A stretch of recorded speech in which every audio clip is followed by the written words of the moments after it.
Welcome to this special interview. Today, we have the privilege of being in the presence of someone very remarkable, the son of the renowned Swiss-American psychiatrist, Elisabeth Kübler-Ross. I'm Gaby Perez Islas, Gaby Tanatología, and I have been working in this field of grief and grieving for almost 25 years. And you have heard me mention her name, this name, Elisabeth Kübler-Ross, in every lecture, in every class, in every Zoom, every day, because she is my inspiration. Elisabeth Kübler-Ross was an influential figure in the field of palliative care and thanatology. Her groundbreaking work on death and dying process really transformed society that now understands and approach end of life different. We're still working on it. We still have a lot of work to do. Her most famous book on death and dying has been essential reading for healthcare professionals, caregivers, and individuals seeking a deeper understanding of the meaning of life and death. Today, I am very honored to have her son, Ken Ross, who is an extraordinary photographer. He grew up in a home where compassion and empathy were the paramount and has followed his mother's steps, dedicating himself to continuing her legacy. As an advocate for patients' rights and compassionate care at the end of life, he has taken her message to different communities and worked tirelessly to improve the quality of life of those facing the end of life and illness. He is the founder and president of Elisabeth Kübler-Ross Foundation. And in this interview, we will explore the valuable knowledge and experiences he has inherited from his mother, as well as his own perspective on palliative care and the dying process. We will discover how he has forged his own path and influenced the way society approaches the topic of death and grief. Without further ado, welcome our special guest, the son of Elisabeth Kübler-Ross. It's an honor to have you here, my dear Ken, which I am very honored to call my friend. Thank you, Ken, for doing this. Thank you, Gabby. It's a pleasure to be here, and it was a pleasure to meet you in person finally last year. I hope we can repeat that often and soon. Yes, I hope that too, and we will for sure. Ken, this is a very special week because on Saturday, it would be your mother's birthday. This Saturday, she would have been, how old? How many years? I believe she'd be 97. Wow, almost 100. We have to make a big party when that comes. But I would like to ask you the first question. If she would still be alive, what would you give her for a birthday present this year? Wow. I think, given my mother, she was spoiled like me, but I think the best thing to give someone who's spoiled is more experiences. So I would take her on an adventure to Africa if she was up for it, because she loved Africa. She loved indigenous people. She thought they were really kind of uncontaminated and really understood life and death much better than people in the West do. And she would love to go on an adventure and meet tribal people in Africa or someplace. Wow, what an amazing gift. You see, that's why I want to be your friend. That's the kind of gifts that I would enjoy too. Thank you for sharing that. And behind you, there is an ET, a very nice one. Tell us about that, because that was also a present for your mother. You gave it to her? Yes, I gave it to her, I believe, on her, maybe 84th birthday, roughly 82nd birthday. I've lost track, but no, what am I talking about? 72nd or 74th birthday. Okay. But she was a big fan of E.T. for a number of reasons. She said E.T. kind of embodied her spirit of unconditional love. Wow. And also my mother had had a stroke and had some pain on her left side. So she didn't like to be hugged, but she loved to kind of, she called it give people the finger. Oh, wow. She loved to touch people with her finger like E.T. So there's a story behind that, E.T., and thank you for sharing that with us. I'm sure that many people must ask you about how your mother influenced you. But what about the other side? How did your family influence her? You, your sister, your father? How was the other side? Well, we grew up in an unusual household. My parents were doctors. So growing up, we talked about death all the time, which my sister and I didn't love, but we were used to it. But sometimes we just wanted to watch TV and shut down all the death talk. But I think we're all four of us were very, very, very laid back. We all traveled. We all had different schedules. My mother was traveling. My father was a workaholic. I was traveling from the time I was 14 by myself to Europe and other countries, which is by yourself? By myself. Backpack? Yeah, backpack, mountain climbing school, skiing school. I think it's kind of a European way of doing things, maybe. So everyone's very independent. So we were outside of that box, which she really emphasized. Not only be outside of the box, but there is no box. The box is only what we make. We can live with no box at all and still be respectful and participate in society, but kind of on our own terms. And so everyone was just doing their own thing on their own schedule. It was really a crazy household. It was like a hotel, people coming and going, people were dying at the house. We had parties with hundreds of people. My sister would come home and there would be no one at the house for 2 days. It was really very unusual bringing up, but it worked. I think we turned out okay. Yes, it did.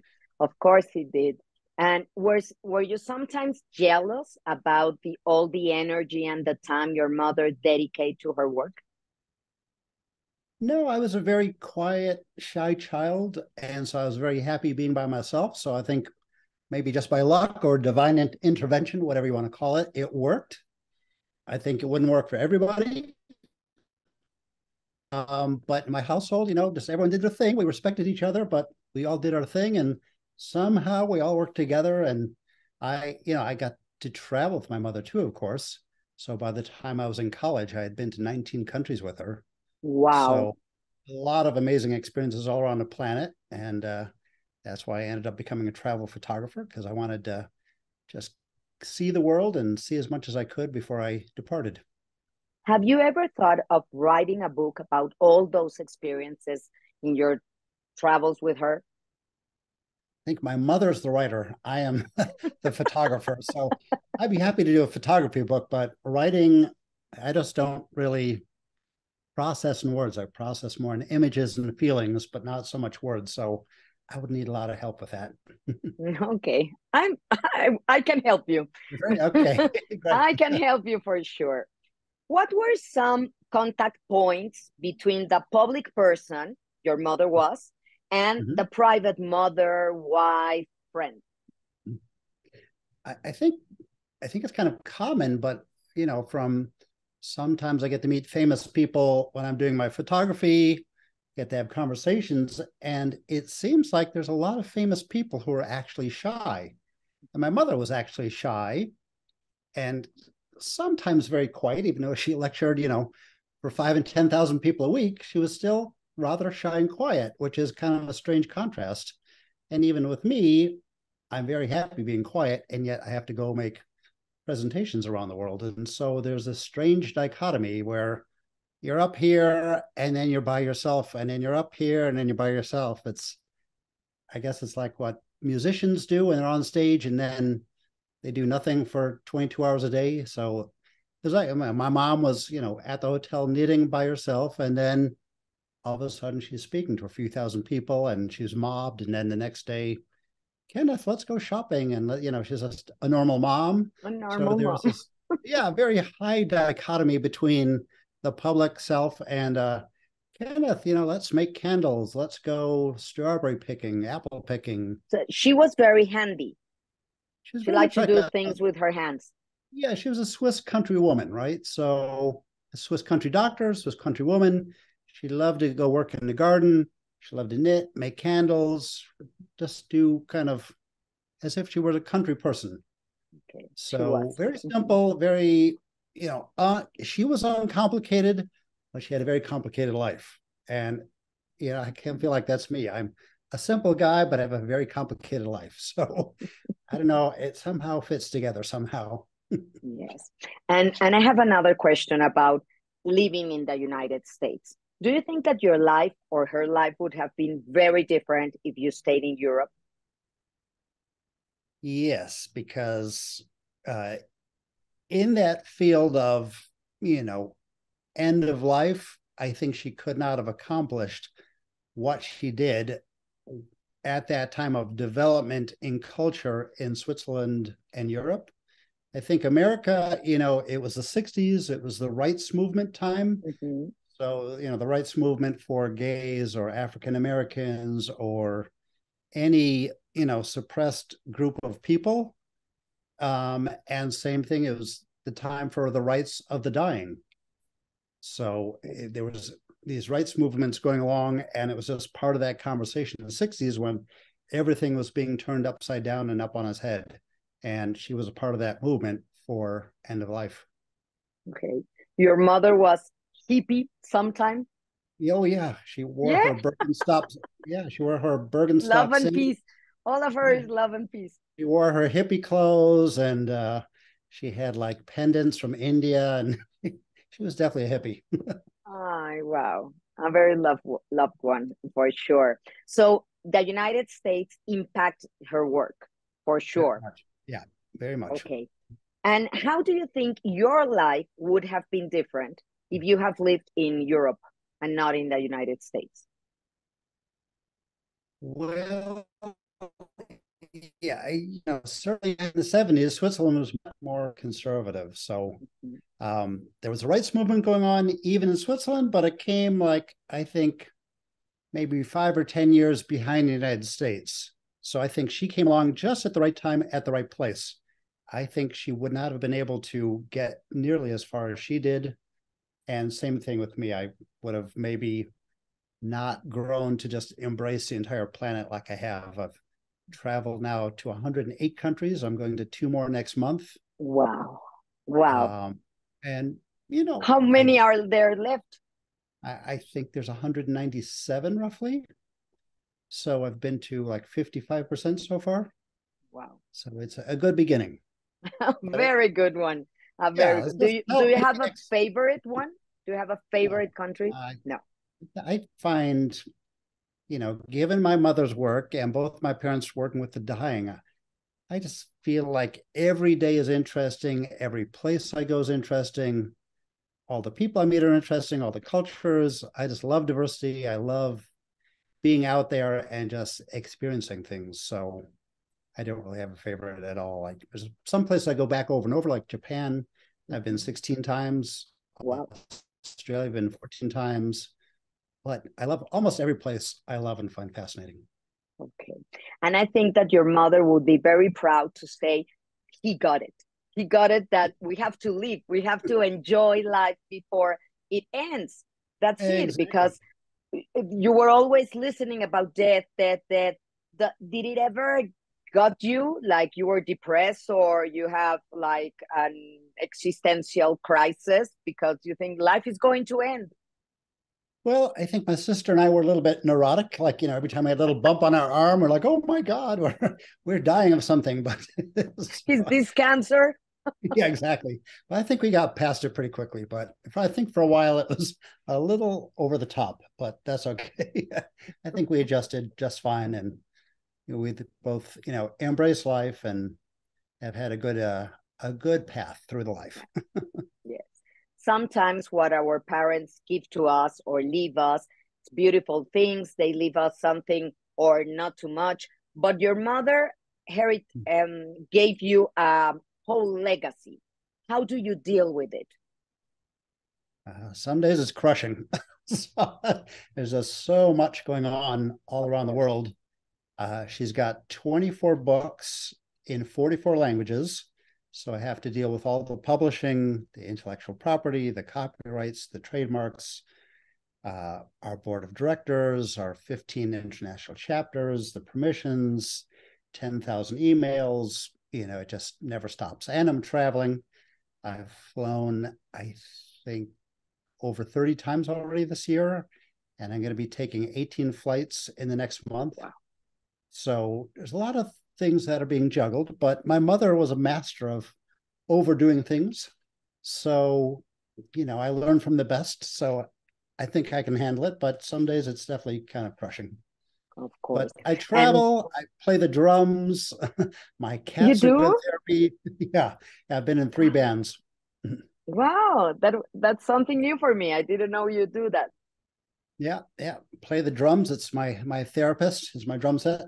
Okay, good, good. Because I was wondering exactly what do you do not to have I don't know, stress and sometimes you be absolutely drawn away.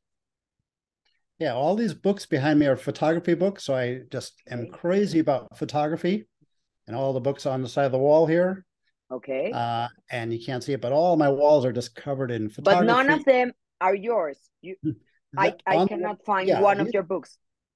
yeah. Well, those are mine, but I've only participated in 2 books so far. So Okay, okay. hopefully more when I have some free time. Free time. And traveling is my therapy too. I just love going to new places and exploring new cultures and meeting people and ending up, in people's houses and all sorts of craziness. Eating different things. I know that you like Mhm. eating, trying something new, Yeah, experiencing life in all the senses.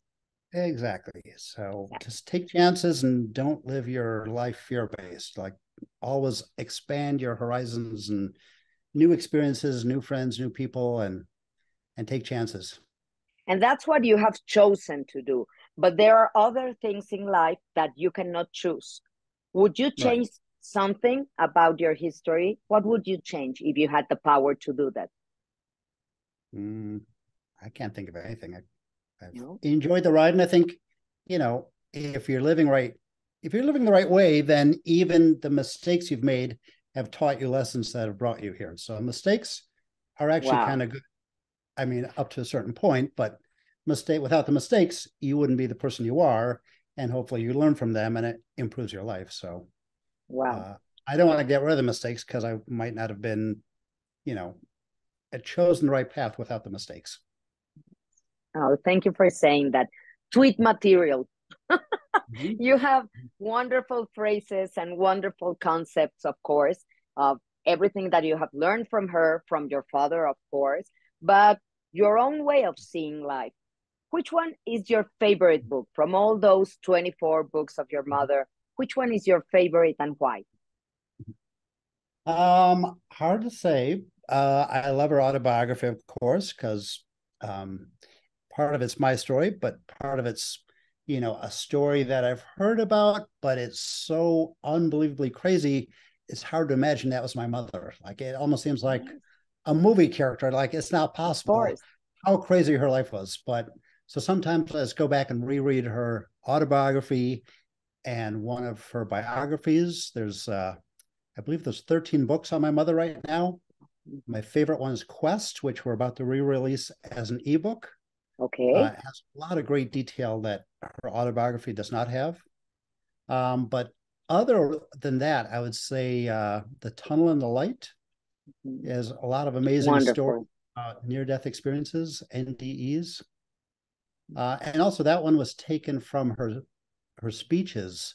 So the cadence is and the conversation is just more natural than, writing a book because it's taken from our conversations. From her conversations.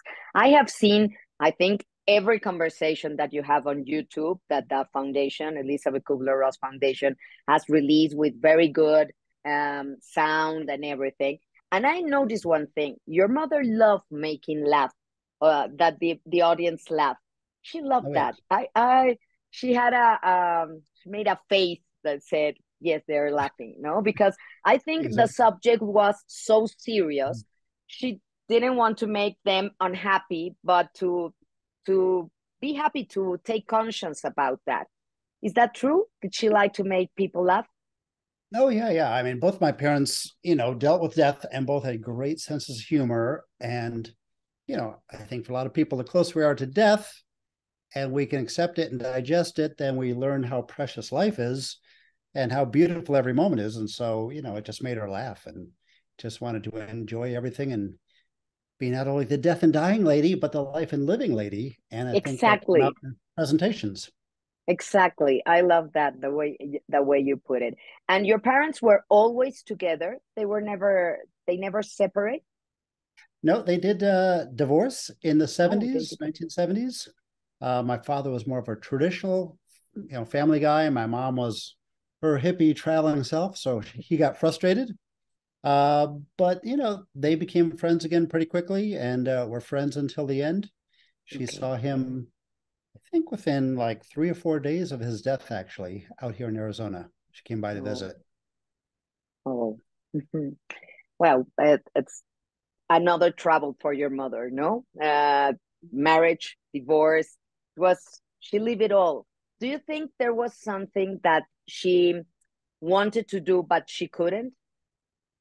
That she missed? Yeah, she was an overachiever, so she had a hard Overachiever. time struggling with being human. Just being human made her crazy because she wanted to do like 8 different things at once, like an octopus. So she couldn't always do it, especially after she started having strokes and TIAs. But she really wanted to go spend a lot of time in India. She never made it to India. Okay. She was actually invited to India by Indira Gandhi, the president, Wow. by the president, prime minister or president, I can't remember which. Hmm. Indira Gandhi. And then, strangely, she canceled without saying why she canceled. And the day she was supposed to meet Indira Gandhi is the day she was assassinated. Really amazing. Like, why did my mother Why cancel? did she cancel? But she never said she has sent She got a something. message like, that's not a good day to be there. So, But she was very intuitive, of course she right. was. Yeah. Mhm. And she really wanted to go to Guatemala and meet the Mayan people. And she really wanted to spend more time in Africa, I believe. She spent a little time there, but she really wanted to spend much more time and dig deeper into meeting tribal people and learning their views on life and death and their secrets. So that's one thing So she didn't get a chance to do, but she did, of course, travel extensively. extensively, of course, and write and teach. And on her grave, it says that she was always a teacher and always a student. She loved Right. to study also. Yeah, yeah. Every day is, we're in school learning about life every day. We never can learn it all. And there's always, we think we know it and we learn something new. We learn we're not correct about everything. And yeah, the best thing to do is keep our minds open and just keep absorbing and learning and growing. Okay. And she gave you your first camera. Hmm. She did. When she was traveling, I got to go with her, but she would have presentations, workshops. So she'd say, hey, why don't you take some photographs while I'm giving these talks? And then, you can show me what you shot, what I missed. So she'd spend a couple extra days at the end where we spent, the full time together, but obviously she had to do some work. So I picked up the camera and started taking photographs, and it was great for me because I was very shy and quiet. So Okay. You great were thing to do, behind the camera. just take pictures and hide behind the camera. So, I can't imagine you being shy.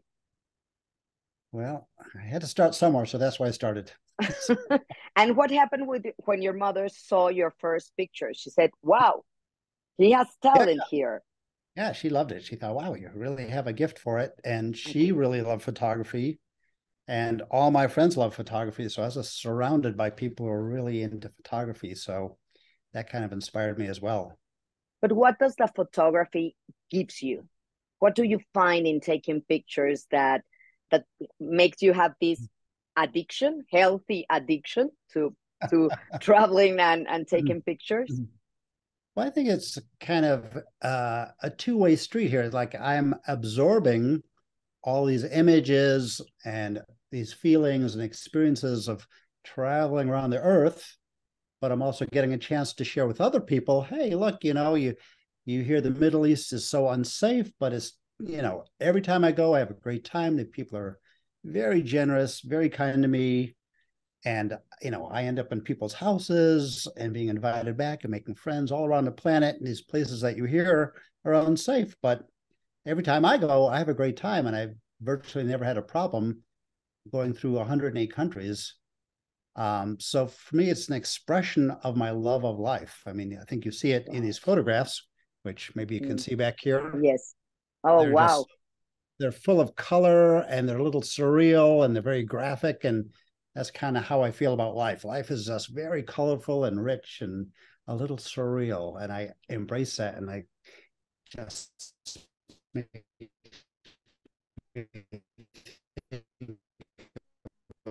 just think that's like, everyone has these different ways of being, and our passage through life is just so fascinating how we all have different paths. It's so fascinating and so brief. Are you afraid of dying?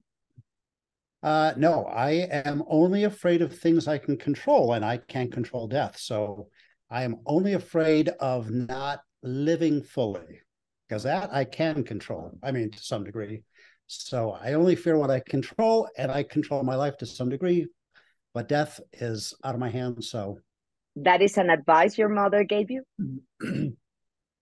not directly, but it is like a very important lesson of her work in general. Exactly. And 20 years ago on June 1st, I had a heart attack on an airplane. Wow. Over Mexico, and we landed, and I got out and I passed out, and I'm laying on the ground with this terrible pain. And the only thing I could think of was, oh my God, my poor sister has to deal with all my mom's stuff. Now she's going to do it. He's going Now to she learn has to like, do it. how hard this is. So I had no fear of death, and I was certain I was going to die any second. So I think that's truly the biggest test. If you think you're actually dying and have zero fear of death, that's a good sign. So you were reborn in Mexico. Well, I wouldn't say reborn, but I would say it was a test, and I passed the test with 100%. Like, okay, that's good. My only concern is my sister's well-being. So that's a good sign. And do you think you're going to meet your mother again when you die? I think so. Like both my parents were totally the opposite. My father did not believe in life after death. My mother, of course, didn't even think it was a belief. It was like, of course, it just is. I don't even think it. It's not a belief. It is. She knew it. Anyway, She knew it. And she said, right. someday they're going to get it. Someday they will understand. Right. So my parents, I'm between my parents because I respect them both and I believe them both, but they have opposite beliefs. So my belief is that I totally don't care what's going to happen, because whatever's going to happen is nature and the truth. And I accept the truth and I accept nature. So I'm not even interested in what happens afterwards, because whatever's going to happen is going to happen. And that's the truth. And I embrace the truth of life. So it's not something that concerns me at all. Wow. Wow. Imagine that your mother could see my work. It's my illusion. That she could see it and she could give me an advice. Gabby, be careful with that. Gabby, don't fall into this mistake. What would she tell me not to do or keep doing? What do you think it would be her advice to me or to anyone who is working in this field with death and dying? Well, she lived in the old days when there was no social media, no internet, no web, hardly any computers. So she would tell us all, don't worry about your public image. She never cared about that at all. She would always say, just focus on the one person in front of you today. Okay. And she said that not just to you, she said to me, to anyone in the field, just focus on the patient. Don't worry. The rest, if you're doing the right work, the rest will just work out. And maybe we live in a more complicated world, but she'd say, just focus on one person a day. Because I think all of us try to, me included, I want people to see our posts and we want people to hear us speak. And my mother totally was about one person a day, one person a day. Okay. Not that she only saw one patient, but she was just totally in sync with whoever she was with. 100% into you, 1,000%, and just sing in bed, and that was her entire world. There was no other world. Nothing else existed except communicating, and not just with the mouth and the ears, but with her soul, with her energy, focusing on that person. So learning to communicate, through our souls and our energy and through spirituality. And she could read people without even saying a word. She could totally understand what they were going through. And I think because we're all, you, me, everyone's so distracted by so much going on, we lose the ability to focus on one person. Yes, because we're just juggling all this mail and all this information. And she had this beautiful ability just to focus so directly. Wow. Wow. You speak of her and your mouth is full of love and admiration, but do you ever get tired of talking about her? I think other people be honest. I think other people get tired of me talking about her. Really? Well, maybe, I don't know. It's kind of hard to tell sometimes. Do I get tired of? I don't think so. What I get tired of is people, when you tell people something and then you see 3 months later, they're saying the exact opposite when you've already told them what you feel is the truth. And they say, oh, yes, I understand. And then you see either they don't understand or they don't care because they're just looking to make a platform or get followers or something because it's popular to say something, even if it's not true. Yes. So that part frustrates me when people, maybe criticize Elizabeth and they haven't read any of the books and they're just copying what they've read on other social media posts. And they have absolutely no idea what the truth is, but it doesn't matter. So yes, that's what frustrates me. Of course. And I understand you. I got you completely because I'm always trying to teach about grief, and not only as a lecturer, not only as a grief educator, but also about telling the most important thing is that you really see the other person, to ask them, what can I do for you? How can I help you? How can I be there for you? And have real motivation, like a mission in your life. I hate when someone tells me, I want to be like you when I grow old. And I say, thank you very much. Because they see me very old. But I say, I want to be like you when I grow up. And I say, why? Why do you want to be like me? Because I want to appear on TV, because I want to speak in the radio. I say, that's not the reason. That's not the right reason. I bless the TV, the radio, the social media, that's a channel to give my message. But the most important thing is that you have the commitment to really help, to be there for the other person. If you don't have that, work in something else. But if you want to be there by the bedside of someone who is dying, there is where you're going to show who you are, what you have. It's the limit experience. It's true. I don't know, something about this field. I see a lot of people out there kind of competing, trying to make a name, and they forget about what the real focus of the work is. That's why I love Elisabeth Kübler-Ross Foundation. Tell me more about that. I am very honored to say that I am part of the advisory group for the board at that foundation. And tell us more about that. Why do they have to follow it? What do you share there? What are you doing? In what countries are you? I want many, many followers of the heart to really be there. Well, we have a lot of projects going on. Let's see if I can remember a few of them. I was just in Guatemala last week, and we've opened up a respite center with 20 beds so that people who are getting therapy in Guatemala City and do not have the money for a hotel, who come from other parts of Guatemala, can stay there for free, maybe $1 or $2 a day, medical care. They're safe, they're fed, everything. So we're very proud of that program. And we're also feeding 18 Mayan villages in Guatemala.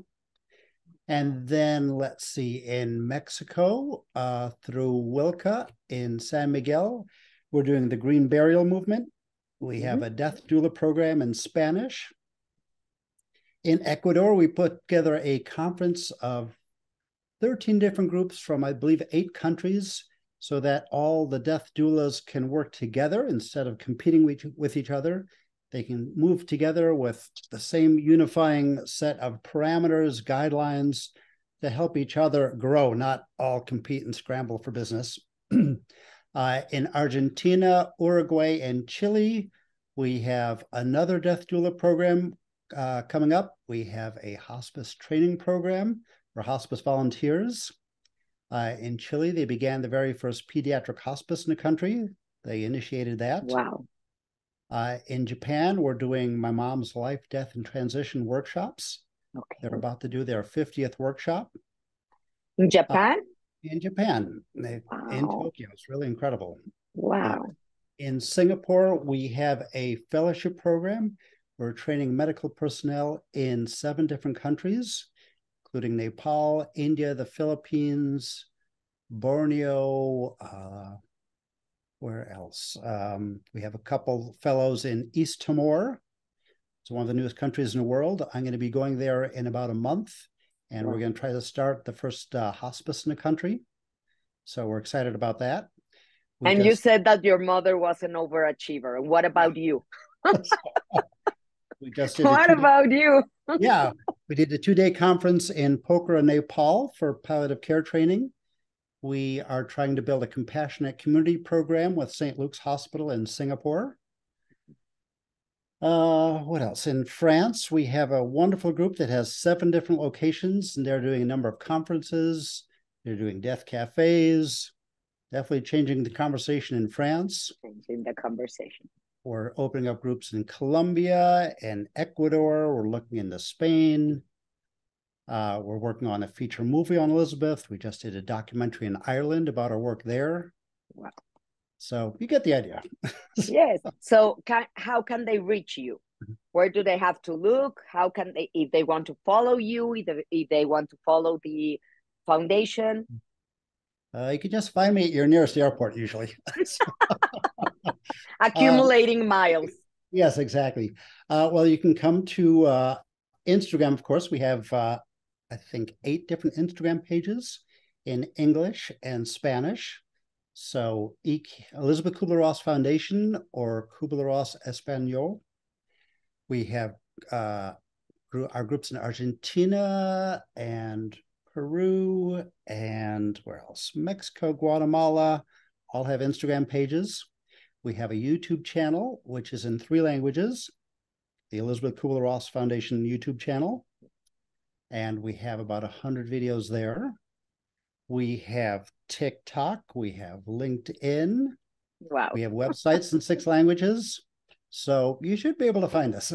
Of course. If they want to see your pictures, can they follow you also? Yes. Yes. Ken Ross Photography, my website, my Instagram page.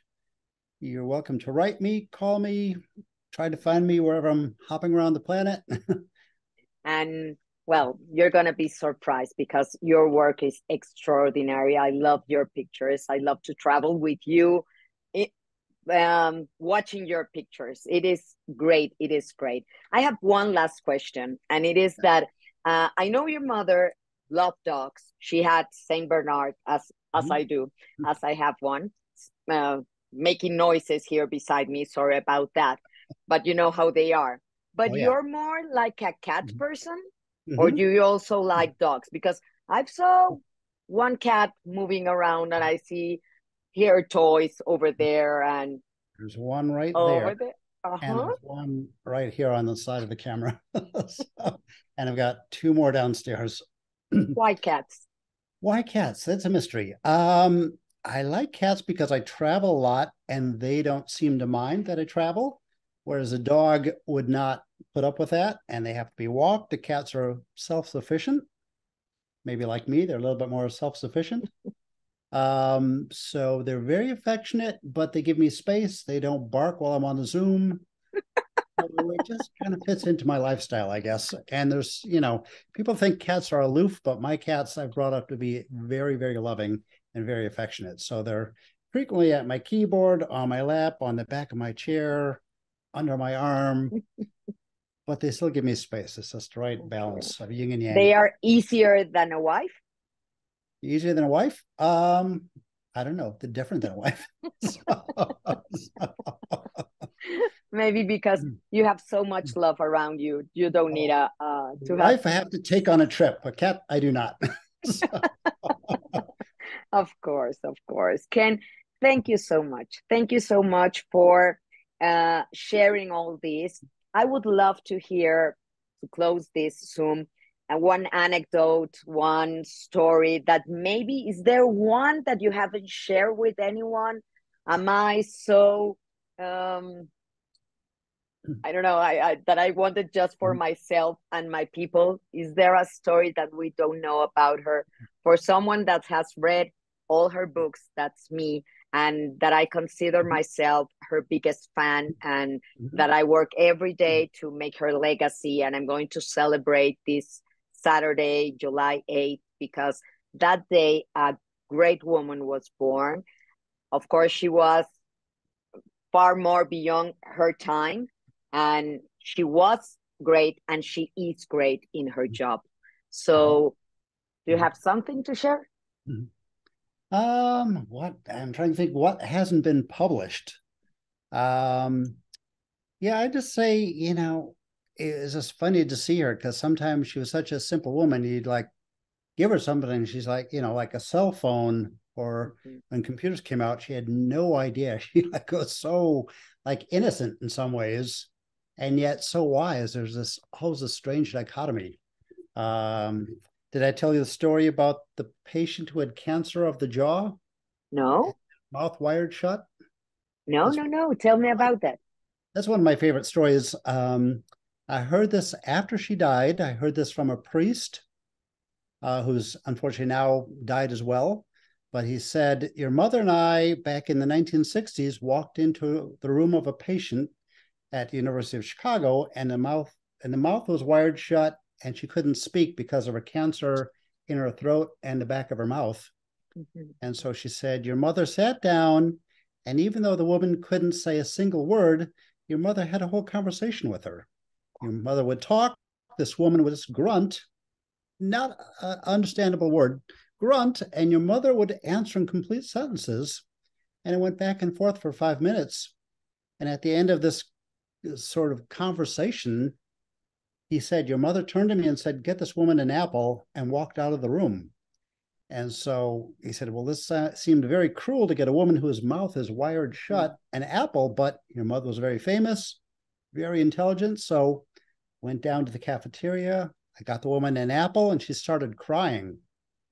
And so he said, you know, do you mind explaining what happened? If I got you a pen and a paper, could you elaborate what happened between you and Elizabeth? Because I don't understand what went on between you two. And she wrote down that she had been a school teacher, and she just wanted to get one more apple like she used to get from her students before she died. You know, so how did my mother hear this when she couldn't say a word? It's not written on the charts, or she didn't say it, but my mother picked this up somehow. And my mother would do this every single week and just pick up things with her antenna. She just had this ability to like pick up things. And she did it with me and everyone. And it was just incredible. She called it the intuitive quadrant, or the spiritual quadrant, was so far developed that she could do things that had no rational explanation. Unconditional love. Yeah. Maybe she opened her heart so much that she was able to see and hear what others can't. Thank you. Thank you for bringing that beautiful anecdote. And thank you very much for your kindness, your generosity, to sharing all this. I'm looking forward to see you soon, very soon, to have dinner together, to chat some more.